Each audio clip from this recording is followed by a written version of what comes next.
One of the things I wanted to do most of all was share the experience with people on Earth because there's just so few astronauts. There's only 6 humans at any given time, sometimes only 3 in space. And I wanted to share that. There's millions and billions of people interested in space. And this movie is a great way to do that. The visual imagery is stunning. It's just an amazing way to give a taste of what it's like in space. I've always been a camera guy since I was a kid. When I was in 4th grade, I went out and bought my first SLR camera where you had to set the shutter and aperture. So I've always loved photography, but this took it to a new level.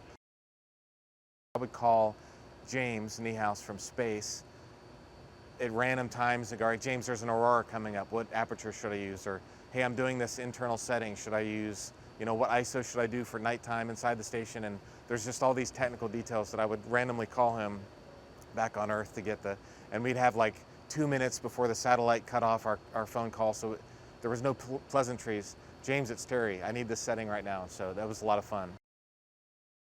IMAX had a scene list, and initially it was a giant scene list, and it was just too big. So I would talk to Tony on a regular basis, and Tony, what's your top 10? Because I can't do 300, but if you give me 10, I'll look for the sand dunes in Namibia, or stars rising at nighttime, or whatever the scene shot was. A lot of the internal scenes were up to us because she wasn't there. She wanted to capture what it's like to live in space, and so that was kind of our job. She would help guide me. Hey, we want a crew arrival or a cargo ship arrival or a birthday. But what she really wanted was the smile or the joy of. There's a scene where Samantha comes in the station and she's really happy. She wanted those kind of things.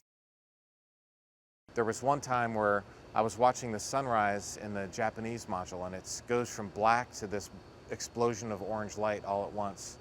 And so I started doing this scene where I would film the solar array turning bright and back away to the dark module, and then the module would brighten, and she loved it. I'm not sure if that made it in the movie, but there's just so many things that it's hard to imagine on Earth what you want to film. So in some ways it was up to us to imagine that and come up with scenes on our own. The first time that I was in the cupola and we opened up the windows, I remember gasping out loud. I literally gasped out loud. I had been looking out of the shuttle window for a week already. I'd been looking out of other small station windows for a week, so I had seen Earth before. But when you open it up and you're in this module surrounded by Earth, I literally gasped out loud. It was that kind of take your breath away moment.